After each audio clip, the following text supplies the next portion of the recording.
Hey everyone, thanks for stopping by the Standards Weekly Check-In. I'm Colin. Behind the camera we got Dylan. What's up? Today we're going to be flipping through some new arrivals and recently priced records and getting into our staff picks and answering some YouTube questions. As always, if you see anything you like, you can hit the DMs on Instagram, give the shop a ring, or just come in. We're open 11 to 8, 7 days a week. So without further ado, let's get into the staff picks, the records we have been playing quite a bit. I'll put some shine on a newer record. This came out last week, Grave Miasma. I don't know anything about this band. I know this is like their third album. Well, so I guess I do know something about this band. They've been around for a while, and there's a lot of like newer death metal bands coming out. It's easy to confuse them, but gave this one a needle drop, delightful release. Probably, I don't know if a lot of great death metal has been released this year, so this might be like one of the first like big standout releases in that genre. Really good. I would say like they have like the sinister kind of vocals. They're not like super guttural death metal-y style, almost like the first Morbid Angel, if that makes sense. It's a little bit of enunciation going on.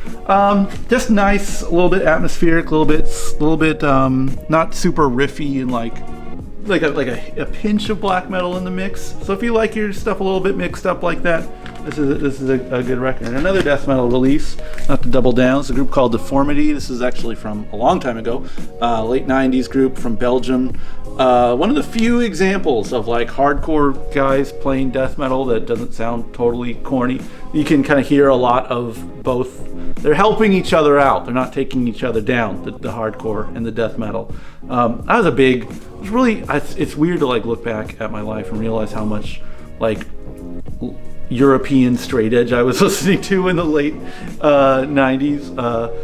Both like metalcore and more traditional hardcore kind of sounds. And this one escaped me, but it's guys from Congress who I listen to a lot, and other bands from Belgium. And it's just a really decent record. Holds up well. If you're a fan of those styles, this is one for you. And this is one we both got into, right? Why don't you tell the people? Oh, come on, man. These songs were recorded a few months after the Los Angeles punk scene began. I'm just reading the liner notes. Right. But from what you were telling me, and I didn't know this, I guess, I only knew the songs, but these songs were only recorded for video or something? Well, they were never released officially. Like, they never put out an album, so any recordings that were around were either lifted from like dubs of demos, or live recordings, or like audio from like videos that they would make. And that's kind of how I think like a generation of Screamers fans was born, is off of like really rough quality bootlegs. And so this is a big deal because it's officially licensed, and the sound recording is like unbelievable compared to just the hours and hours I've listened to of this like tape hiss covered bootlegs and like rough live recordings. There's like, those recordings were enough to like kind of cement the band in my mind as being good. So obviously they work, but man, is it like, it's like going from like VHS to like 4K listening to these presentations. It's just, I think, 5 songs, right? Yeah. So, it's not the whole catalog by any means. I don't know how much of their stuff is available even to be transferred this way. But obviously it's a demo recording, but it is amazing quality. And like, boy, hearing these songs fresh for the first time in a while, like, it's phenomenal, the musicianship.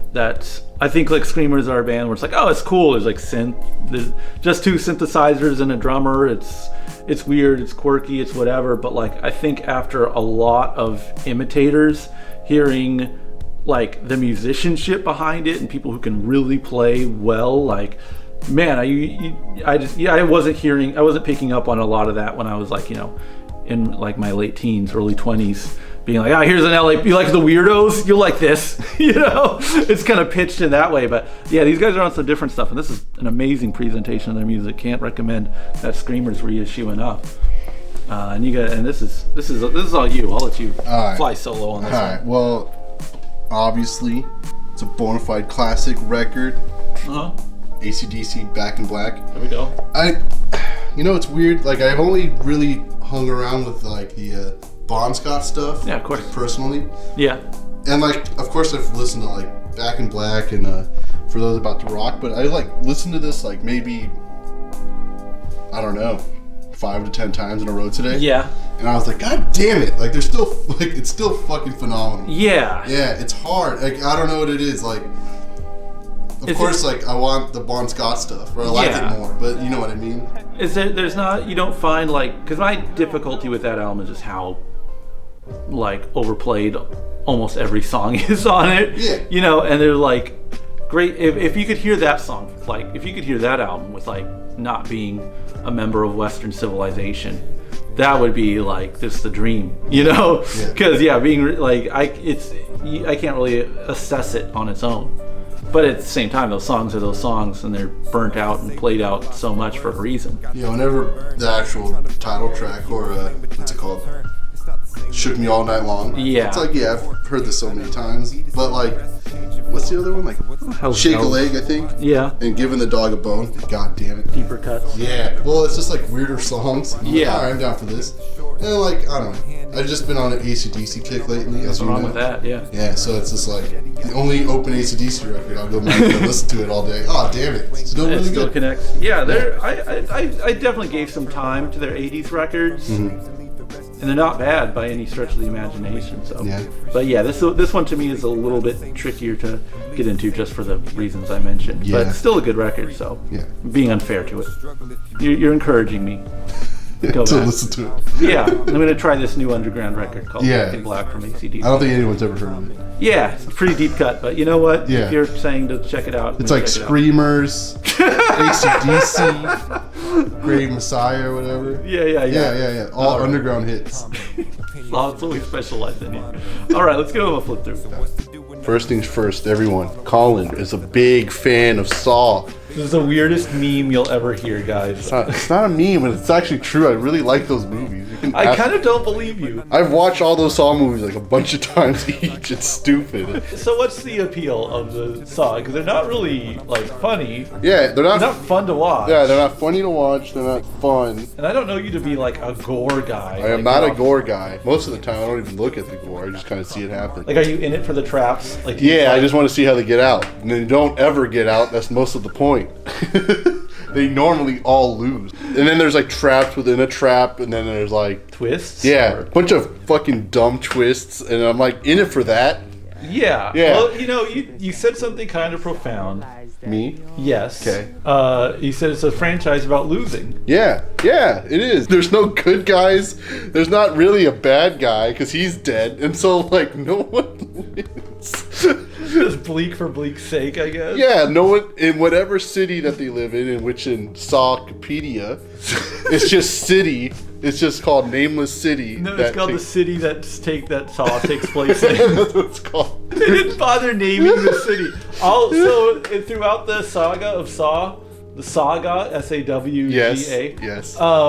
They're not in different cities. It's all self-contained. It's all in the one. Overseas. It's all in the one area wherever Jigsaw's from. They never go to like, you know who needs to play this game? Someone in Tokyo. And then they go to Tokyo and they're like, hey, you're not appreciating life. Would you like to play a game, Brazil? Yeah, Brazil, you want to play a game? No, it's never like international. It's just whatever the shitty city is where they keep dying. Yeah, I'm not even being judgmental. I'm not like, how dare you like Saw. I'm just genuinely fascinated that someone like Saw like is a ride or die all in. Yeah, I mean, I'm trying to watch Spiral. I'll rent a whole theater just to watch Jigsaw or to watch Spiral. I don't believe you will. The Book of Saw. I don't believe you will, and it's too expensive, I'm sure. But I'll figure it out. All right, that was the flip through. Let's get into some YouTube comments. We have two. The old Tone Fiend, appropriate name, is talking about the London mixes of the first three ZZ Top records, which we were shining some love on ZZ Top. Yeah, we did it ZZ Top last week and AC/DC this week. I feel like what's next? Do we go Skinner next week? I feel like we were just earning our white trash stripes now.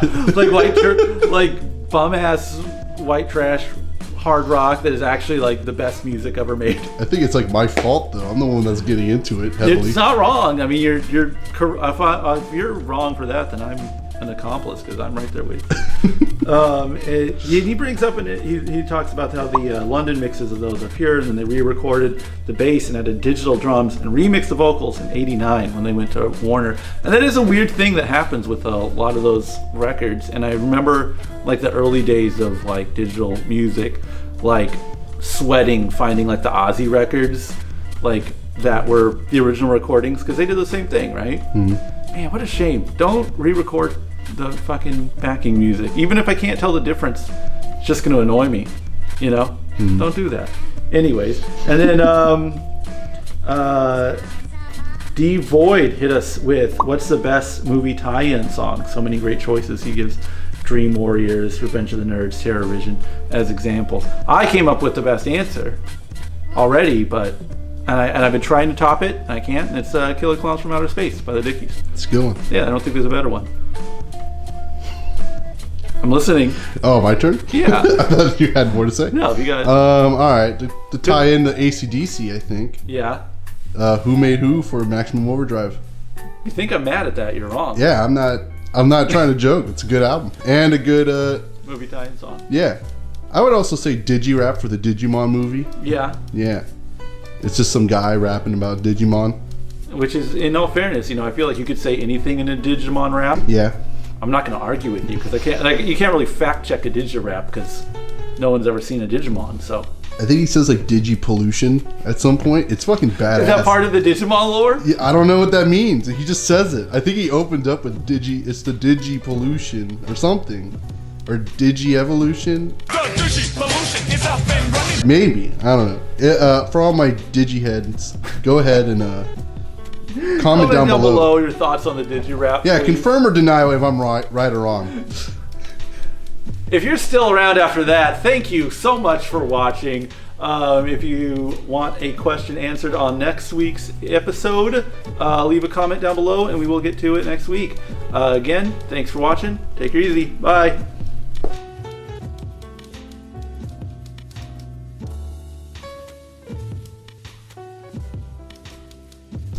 No one's ever seen a Digimon.